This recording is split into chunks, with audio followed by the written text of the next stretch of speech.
ಇದೆಷ್ಟು ದಿವಸ ಮಾಡ್ತೀರಿ ರಾಜಕೀಯ? ಈಗ ನೆನ್ನೆ ಅದೆಂಥದ್ದು ನೋಟ್ ಆನ್ ಫಾಲ್ಸ್ ಅಲಿಗೇಷನ್ ಅಂತೆ, ಫಾಲ್ಸ್ ಅಲಿಗೇಷನ್ನು ಇದೇನೋ ಒಂದು ಬರ್ದವ್ರೆ. ಎಂಥದ್ದು the allegation that is Sridhar a rowdy sheeter ಅಂತ ಹೇಳಿದಿರಿ. ಇದೇ ರೌಡಿ ಶೀಟರ್, ಇದು ಸಿಗ್ನೇಚರು ಇಲ್ಲ, ಏನೂ ಇಲ್ಲ. ಇದು ನನ್ನ ರಾತ್ರಿ ಇದು ಬಿಡುಗಡೆ ಮಾಡಿರೋದು, ಮಾಧ್ಯಮಗಳಿಗೆ ಕೊಟ್ಟಿರೋದು. ಯಾರು ಕೊಟ್ಟರು ಇದನ್ನು? ಯಾರ ಆಫೀಸಿಂದ ಹೋಯ್ತಿದ್ದು? ಮುಖ್ಯಮಂತ್ರಿಗಳ ಪತ್ರಿಕಾಲಯದಿಂದ ನಿನ್ನೆ ರಾತ್ರಿ ಹೋಗಿರೋದು ಇದು. ಈ ಲೆಟ್ರು ಸೈನ್ ಇಲ್ಲ, ಕತೆ ಇಲ್ಲ. ಇದು ನಿನ್ನೆ ರಾತ್ರಿ ಕೊಟ್ಟಿರೋದು ಮಾಧ್ಯಮಗಳಿಗೆ. ನೋಟ್ ಆನ್ ಫಾಲ್ಸ್ ಅಲಿಗೇಷನ್ ಅಂತ ಹಾಕಿ the allegation of Kumaraswamy is that Kishore Kumar suspended inspector had made various allegations including demand for 20 crores through Vijay Tata Wide on WhatsApp call. ಇದು ಮೇಲಿದೆಯಲ್ಲ, ಈ ಕಿಶೋರ್ ಕುಮಾರ್ನ ಎಲ್ಲಿ ಕರೆಸ್ಕೊಂಡ್ರು? ಅವನದು ಯಾವುದೋ ಲ್ಯಾಂಡ್ ವ್ಯವಹಾರ, ಅವ್ರ ಫ್ಯಾಮಿಲಿದು. ತನಿಖೆ ಮಾಡಿ ದಾಖಲಾತಿಗಳು ಎಷ್ಟು ಬೇಕು ಕೊಡೋದ? 20 ಕೋಟಿಗೆ ಆ ಲ್ಯಾಂಡ್ ವ್ಯವಹಾರದ್ದು ನೀನು ಯಾವುದೋ APCLದೋ ಯಾವುದೋ PSC ಅದೆಂಥದ್ದು ಕಂಪ್ನಿ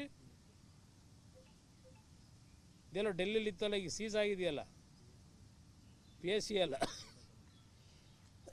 ಅದಕ್ಕೆ ಸಂಬಂಧಪಟ್ಟಿದ್ದು ಲ್ಯಾಂಡ್ ಏನೋ ವ್ಯವಹಾರ ಮಾಡಿದ್ದೀಯ ಅಂತ ಎದುರಿಸಿ 20 ಕೋಟಿಲಿ ಸಾಯಂಕಾಲದೊಳಗೆ 2 ಕೋಟಿ ಕೊಡು ಅಂತೇಳಿ ಫೋನ್ನಲ್ಲಿ ದೂರವಾಣಿ ಕರೆ ಎಲ್ಲ ಚರ್ಚೆಗಳಾಗವಲ್ಲ. ಈಗ ಅದೆಂಥದ್ದು SITಲಿ ಸಿಕ್ದರ್ನೆಲ್ಲ ಫೋನಲ್ಲಿ ಮಾತಾಡಿದ್ದ ಕರ್ಕೊಂಡು ಒಂದೊಂದು ತಿಂಗಳು ಕೂರಿಸ್ಕೊಂಡಿದ್ರಲ್ಲ. ಸಿಕ್ದರ್ನೆಲ್ಲ ಫೋನಲ್ಲಿ ಒಬ್ರಿಗೊಬ್ರು ಮಾತಾಡ್ಕೊಂಡಿದ್ದೀರಿ ಅಂತೇಳಿ ಇವೆಲ್ಲ ತೆಗೀರಿ. ಈ ರೌಡಿ ಶೀಟರ್ದು ಇವತ್ತು ಹೇಳ್ತಾ ಇದ್ದೀರಪ್ಪ ಇದರಲ್ಲಿ ಸಿದ್ದರಾಮಯ್ಯನವರೇ. ಯಾರು ನಿಮ್ಮ ಆಫೀಸಿಂದ ಮಾಡಿದೋ, ನಿಮ್ಮ ಯಾರು ಪತ್ರಿಕಾ ಸೆಕ್ರೆಟ್ರಿ ಕೈಲಿ ಮಾಡಿಸಿದ್ರು, ಯಾರ ಕೈಲಿ ಮಾಡಿಸಿದ್ರಿ ಇದೆಲ್ಲ? ಈ ಲೆಟರ್ನ ನೆನ್ನೆ ಬಿಟ್ಟಿದ್ದಾರೆ ಕೆಲವು ಮಾಧ್ಯಮಕ್ಕೆ. ಪಾಪ ಯಾರು ಸೀರಿಯಸ್ ತಗೊಂಡಿಲ್ಲ ಇದನ್ನು. ಈಗ ನೆನ್ನೆ ರಾತ್ರಿನೂ 9 ಗಂಟೆಗೇನೆ ಹರಿಸ್ತಾರೆ ಇದನ್ನು, ಬರೀರಿ ಅಂತ. ಈ ಶ್ರೀಧರ ಅಂತಕ್ಕಂಥನ್ನ ಈಗ ರೌಡಿ ಅಂತಿದೆಯಲ್ಲಪ್ಪ, ನಿನ್ನ ಕಚೇರಿಗೆ ಯಾವ ಡೇಟಲ್ಲಿ ವಿಜಯ್ ಟಾಟಾ ಫೋನ್ ಮಾಡಿ ಅವನ್ನ ಕರೆಸ್ಕೊಂಡು IG ಕಚೇರಿಗೆ ಹೋಗು, ಒಬ್ಬ ಖಾಸಗಿ ಚಾನಲ್ನ ವರದಿಗಾರನ ನಿನ್ನ ಜೊತೆ ಕಳಿಸ್ಕೊಡ್ತೀನಿ ಅಂತ ಹೇಳಿ ಅವನ ಜೊತೆ ಮಾಡಿ ಕಳಿಸಿದ್ರಲ್ಲ IG ಕಚೇರಿಗೆ. ಅಲ್ಲಿ ಕರೆಸ್ಕೊಂಡು ಈ IG ಯಾರೋ ರಾಕೇಶ್ ಅಂತ ಇನ್ಸ್ಪೆಕ್ಟರ್ನ ಕರೆದು, ಅಲ್ಲಿ IG ಕಚೇರಿಯಲ್ಲಿ ಕೆಲಸ ಮಾಡ್ತಕ್ಕಂಥ ರಾಕೇಶ್ ಕರೆದು, ಇವನು ಶ್ರೀಧರ್ ಬರೆದಿರೋ ಅರ್ಜಿ ಸ್ವಲ್ಪ ತಪ್ಪಿದೆ, ಬೇರೆ ಥರ ಬರೀಬೇಕು ಅಂತ ಹೇಳಿ ಡಿಕ್ಟೇಷನ್ ಕೊಟ್ಟು ಬರ್ಸಿದ್ರಲ್ಲಪ್ಪ. ಇದೆಲ್ಲ ಇದೆಯಲ್ಲ.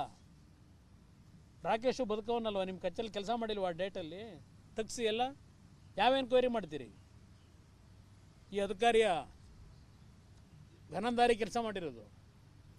ನಾನು ಸುಮ್ಮನೆ ಚಾರ್ಜ್ ಮಾಡಲ್ಲ.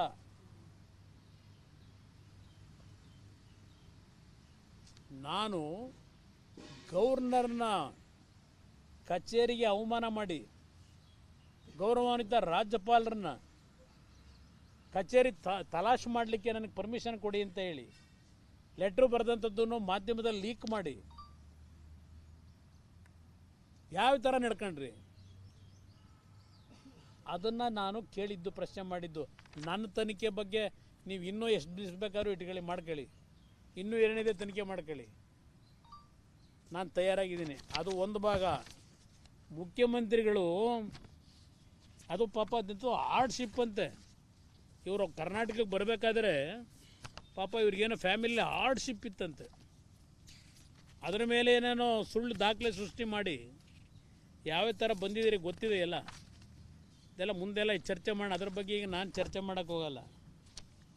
ಇವತ್ತು ನಮ್ಮ ಮುಖ್ಯಮಂತ್ರಿಗಳು ಹೇಳ್ತಾರಲ್ಲ, ಅದೇನು ನನ್ನ ಗಂಗೇನಹಳ್ಳಿ ಪಂಗೇನಹಳ್ಳಿ ಅದೆಂಥದ್ದು ಹಿಟ್ ಆ್ಯಂಡ್ ರನ್ನು ಅಂತ ಹೇಳ್ತಿರಲ್ಲ. ಇಲ್ಲಿ ನೋಡಿ, ಇಲ್ಲಿ ಹೇಳ್ತಾರೆ ಇವರು IPS cadre of Karnataka on the grounds of extreme ಹಾರ್ಡ್ಶಿಪ್ಪು.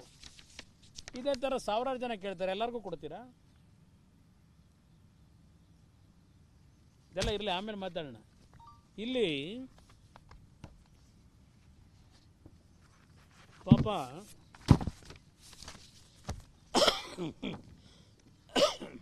ಇದು ಬೇರೆ ಇವರ ಹೆಂಡತಿ ಆರ್ಡ್ಶಿಪ್ ಪಾಪ ಎಲ್ಲಿ ಚೆನ್ನಾಗಿಲ್ಲವಂತೆ ಅದೆಲ್ಲಪ್ಪ ಇದೆರಡು ಇದಿತ್ತಲ್ಲ ಕೇಸ್ಗಳು. ಓ ಇಲ್ಲಿದೆ. ಅವ್ರ ಹೆಂಡತಿ ಪಾಪ ಭಾಳ ಆರೋಗ್ಯ ಚೆನ್ನಾಗಿಲ್ಲವಂತೆ, Himachal ಪ್ರದೇಶದ್ದು.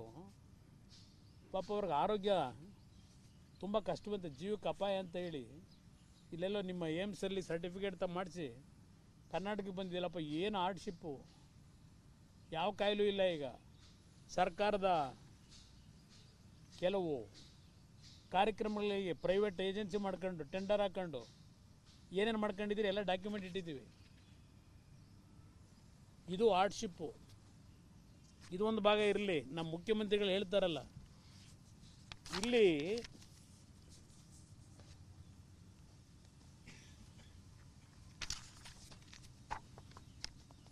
City civil and session judge in the court of ಇಲ್ಲಿ additional city civil and session judge 27 23 August 2019 ಇದೇ ಮೈಸೂರಿನಲ್ಲಿ ಪಾಪ ಯಾರು ಎಲೆಕ್ಷನ್ ಸಾಲ ಮಾಡಿ ಸಾಲ ತೀರ್ಸಕ್ಕೆ ಮಾರಾಟ ಮಾಡಿಬಿಟ್ರಂತಲ್ಲ ಒಂದು ಸೈಟ್. ನಮ್ಮ ಬೈ ಎಲೆಕ್ಷನ್ ಸಾಲ ಮಾಡೋಕ್ಕೆ, ಸಾಲ ತೀರ್ಸೋಕ್ಕೆ. ಅದ್ರದ್ದು ಸೈಟ್ ಹೆಂಗೆ ತಗೊಂಡವ್ರು ಗೊತ್ತಿದೆಯಾ? ಆ ಸೈಟ್ನ ಇದಿರಲಿ 14 ಸೈಟು. ಹಾಂ, ಇದು ಇದೇ ಮೊದಲನೇದು. ಅದಕ್ಕಿಂತ ಮುಂಚೆ ಅದು ಆ ಟೈಮಲ್ಲೇ 97 98 ಇದೂ 97 98 ಸಾಕಮ್ಮ ಸ್ಟೇಟಿಂಗ್ ಆ್ಯಸ್ ಅಂಡರ್. ಈಗ ನಾನು ತಮ್ಮಲ್ಲಿ ಅರಿಕೆ ಮಾಡಿಕೊಳ್ಳುವುದೇನೆಂದರೆ, ಮೈಸೂರು ತಾಲೂಕು ಕಸಬಹಳ್ಳಿ ಇನ್ಕಲ್ ಗ್ರಾಮದ ಸರ್ವೆ ನಂಬರ್ 70/4A ವಿಸ್ತೀರ್ಣ 30 ಗುಂಟೆ ಜಮೀನು ನನಗೆ ಪಿತ್ರಾರ್ಜಿತವಾಗಿ ಬಂದು ಹಾಲಿ ನನ್ನ ಸ್ವಾಧೀನಾನುಭವದಲ್ಲಿ ಇರುತ್ತದೆ. ನನ್ನ ಯಜಮಾನರಾದ ಸಣ್ಣೇಗೌಡರು ಚಲೋ ಮೈಸೂರು ಎಂಬ ಸ್ವಾತಂತ್ರ್ಯ ಹೋರಾಟದಲ್ಲಿ ಗುಂಡೇಟಿನಿಂದ ಸತ್ತಿದ್ದಾರೆ. ಅವರ ಜ್ಞಾಪಕಾರ್ಥವಾಗಿ ಮೇಲ್ಕಂಡ ಸದರಿ ಜಮೀನಿನಲ್ಲಿ ನಾನು ವಸತಿ ಶಾಲೆ ಮತ್ತು ಬಡ ವಿದ್ಯಾರ್ಥಿಗಳಿಗೆ ಹಾಸ್ಟೆಲ್ ಕಟ್ಟಿಸಬೇಕಾಗಿರುವುದರಿಂದ ಸದರಿ ಜಮೀನನ್ನು ಮೇಲ್ಕಂಡ ಉಪಯೋಗಕ್ಕಾಗಿ ಭೂಸ್ವಾಧೀನ ನಡವಳಿಕೆಯಿಂದ ಕೈಬಿಟ್ಟು ಸದರಿ ಜಮೀನನ್ನು ಡಿನೋಟಿಫಿಕೇಶನ್ ಮಾಡಿಸಿಕೊಡಬೇಕಾಗಿ ಪ್ರಾರ್ಥಿಸುತ್ತೇನೆ.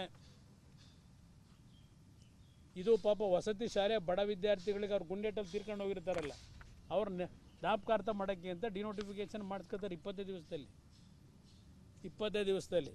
ನಂತರ ಇಲ್ಲಿ ಹೇಳ್ತಾರೆ, ಇಲ್ಲಿ ಜಡ್ಜು ಆ ಕೋರ್ಟಲ್ಲಿ ಏನು ಹೇಳ್ತಾರೆ, it is argued by the